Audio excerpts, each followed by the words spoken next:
Sobat Caranesia, hoarding disorder atau gangguan penimbunan adalah kondisi kesehatan mental di mana seseorang memiliki kesulitan yang ekstrim dalam membuang atau berpisah dengan barang-barang, tanpa memandang nilai sebenarnya dari barang tersebut. Hal ini menyebabkan penumpukan barang-barang yang berlebihan, yang seringkali mengganggu fungsi normal ruang hidup mereka.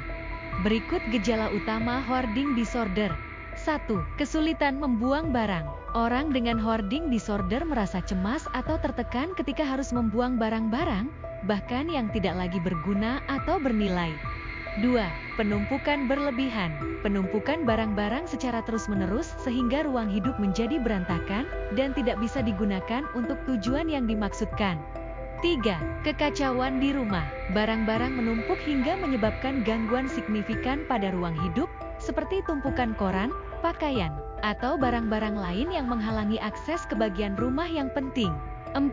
Kesulitan mengatur barang. Kesulitan dalam mengatur barang-barang atau menempatkannya di tempat yang sesuai sehingga rumah menjadi tidak teratur dan kacau. 5. Emosional keterikatan. Keterikatan emosional yang kuat terhadap barang-barang, dengan keyakinan bahwa barang-barang tersebut mungkin berguna di masa depan atau memiliki nilai sentimental yang tinggi. 6.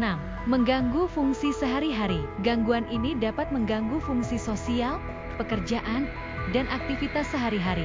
Penderita mungkin mengalami kesulitan mengundang orang lain ke rumah mereka karena kekacauan yang ada.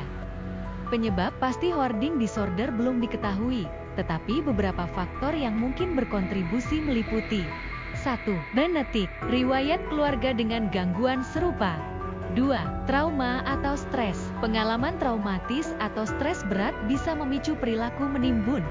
3. Masalah kesehatan mental lain. Seringkali terjadi bersamaan dengan gangguan kecemasan, depresi, atau gangguan obsesif-kompulsif atau OCD. Hoarding disorder dapat memiliki dampak serius, termasuk 1. Masalah kesehatan fisik. Risiko jatuh atau cedera akibat kekacauan di rumah. 2. Masalah kesehatan mental, stres, kecemasan, dan isolasi sosial. 3. Masalah sosial dan keluarga, konflik dengan anggota keluarga atau teman, dan isolasi sosial. 4. Masalah hukum dan keuangan, bisa mengakibatkan masalah hukum atau keuangan, terutama jika rumah menjadi tidak layak huni atau melanggar peraturan setempat.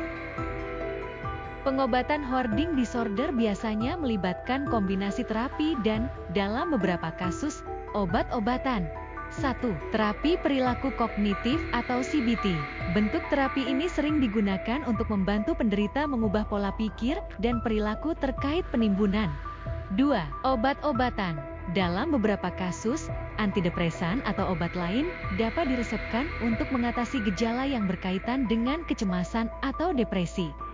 3. Dukungan sosial. Kelompok dukungan dan konseling keluarga dapat membantu penderita mendapatkan dukungan emosional yang mereka butuhkan. Jika kamu atau seseorang yang kamu kenal mengalami gejala hoarding disorder, penting untuk mencari bantuan dari profesional kesehatan mental yang berlisensi. Terima kasih sudah menonton video ini. Semoga bermanfaat dan sampai jumpa di video yang lain.